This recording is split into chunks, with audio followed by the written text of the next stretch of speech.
Mbah Jum, begitu beliau dipanggil. Saya bertemu dengannya pada tahun 2008 saat berlibur di Yogyakarta. Saya tidak hafal nama-nama desa di Jogja, maka jangan tanya pada saya di mana desa Mbah Jum atau di mana pasar tempat Mbah Jum berjualan. Karena kisah ini saya tulis berdasarkan obrolan saya dengan cucu beliau. Jadi saya nggak ngikutin Mbah Jum sampai ke pasar ya. Di samping itu saya tidak memiliki dokumentasi apapun tentang beliau, termasuk gambar yang beredar di sosial media itu bukan gambar beliau. Begitu juga dengan gambar yang saya gunakan saat ini juga bukan gambar atau ilustrasi rumah beliau. Kisah ini kemudian saya tulis pada tahun 2018, artinya 10 tahun setelah kejadian ya. Saya dokumentasikan di Telegram saya pada tanggal 1 Mei 2018 dan viral pada tahun itu. Dan akhirnya kembali viral lagi pada tahun 2023 ini. Mbah Jum seorang tunanetra yang berprofesi sebagai pedagang tempe. Setiap pagi beliau dibonceng cucunya ke pasar untuk berjualan tempe. Sesampainya di pasar, tempe segera digelar. Sambil menunggu pembeli datang, di saat pedagang lain sibuk menghitung uang dan ngerumpi dengan sesama pedagang, Mbah Jum selalu bersenandung sholawat. Cucunya meninggalkan Mbah Jum sebentar karena ia juga bekerja sebagai kuli panggul di pasar itu. 2 jam kemudian cucunya datang kembali untuk mengantar si mbahnya pulang ke rumah. Tidak sampai 2 jam dagangan tempe Mbah Jum sudah habis ludes. Mbah Jum selalu pulang paling awal dibanding pedagang lainnya. Sebelum pulang, Mbah Jum selalu meminta cucunya menghitung uang hasil dagangannya dulu. Bila cucunya menyebut angka lebih dari Rp50.000, Mbah Jum selalu minta cucunya mampir ke masjid untuk memasukkan uang lebihnya itu ke kotak amal. Saat saya tanya, kenapa begitu? Karena kata Simbah, modal Simbah bikin tempe cuma 20.000, harusnya Simbah paling banyak dapatnya ya 50.000. Kalau sampai lebih berarti itu punyanya Gusti Allah, harus dikembalikan lagi. Lah, rumahnya Gusti Allah kan di masjid, Mbak. Makanya kalau dapat lebih dari 50.000, saya diminta Simbah masukin uang lebihnya ke masjid. Loh, kalau sampai lebih dari 50.000 itu kan hak Simbah. Kan artinya Simbah saat itu bawa tempe lebih banyak toh? Tanyaku lagi. Enggak, Mbak. Simbah itu tiap hari bawa tempenya enggak berubah-ubah. Jumlahnya sama. Cucunya kembali menjelaskan pada saya. Tapi kenapa hasil penjualan Simbah bisa berbeda-beda? Tanya saya lagi. Begini, Mbak. Kalau ada yang beli tempe sama Simbah, karena Simbah tidak bisa melihat, Simbah selalu bilang, ambil sendiri kembaliannya.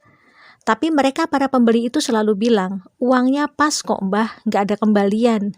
Padahal banyak dari mereka yang beli tempe 5.000, ngasih uang 20.000.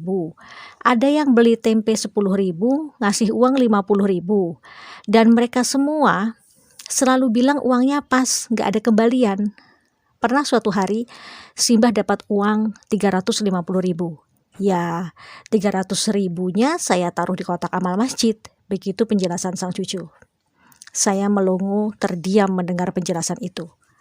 Di saat semua orang ingin semuanya menjadi uang, bahkan kalau bisa kotorannya sendiri pun disulap menjadi uang, tapi ini Mbah Jum. Logika saya yang hidup di era kemodernan jahiliyah ini belum sampai. Sampai rumah pukul 10 pagi, beliau langsung masak untuk makan siang dan malam. Ternyata Mbah Jum juga seorang tukang pijat bayi, begitulah orang di kampung itu menyebutnya. Jadi bila ada anak-anak yang dikeluhkan demam, batuk, pilek, rewel, kejang, diare, muntah-muntah, dan lain-lain, biasanya orang tua mereka akan langsung mengantar ke rumah Mbah Jum. Bahkan bukan hanya untuk pijat bayi dan anak-anak, Mbah Jum juga bisa membantu pemulihan kesehatan bagi orang dewasa yang mengalami keseleo, memar, patah tulang, dan sejenisnya. Mbah Jum tidak pernah memberikan tarif untuk jasanya itu, padahal beliau bersedia diganggu 24 jam bila ada yang butuh pertolongannya. Bahkan bila ada yang memberikan imbalan untuk jasanya itu, ia selalu masukkan lagi 100% ke kotak amal masjid. Iya, 100%. Anda kaget? Sama, saya juga kaget. Ketika saya kembali bertanya, kenapa harus semuanya dimasukkan ke kotak amal? Mbah Jum memberi penjelasan sambil tersenyum. Kula niki sakjane mboten pinter mijet. Nek wonten sing seger waras mergo dipijet kalih kula, niku sanes kula sing damel seger waras. Niku kersane Gusti Allah. Lah dadose mbayare mboten kalih kula, tapi kalih Gusti Allah. Beliau bicara dalam bahasa Jawa yang artinya saya itu sebenarnya nggak pinter mijit. Kalau ada yang sembuh karena saya pijit, itu bukan karena saya, tapi karena Gusti Allah. Jadi bayarnya bukan sama saya, tapi sama Gusti Allah. Lagi-lagi saya terdiam, lurus menatap wajah keriputnya yang bersih. Ternyata manusia yang datang dari peradaban kapitalis akan terkaget-kaget saat dihadapkan oleh peradaban sedekah tingkat tinggi macam ini. Di mana di era kapitalis orang sekarat saja masih bisa dijadikan lahan bisnis. Jangankan bicara gratis, dengan menggunakan kartu BPJS saja sudah membuat beberapa oknum medis sinis. Mbah Jum tinggal bersama 5 orang cucunya. Sebenarnya yang cucu kandung Mbah Jum hanya satu, yaitu yang paling besar usia 20 tahun, laki-laki, yang selalu mengantar dan menemani Mbah Jum berjualan tempe di pasar. 4 orang cucunya yang lain itu adalah anak-anak yatim piatu dari tetangganya yang dulu rumahnya kebakaran. Masing-masing mereka berumur 12 tahun laki-laki, 10 tahun laki-laki, 8 tahun laki-laki, dan 7 tahun perempuan. Dikarenakan kondisinya yang tunanetra sejak lahir, membuat Mbah Jum tidak bisa membaca dan menulis.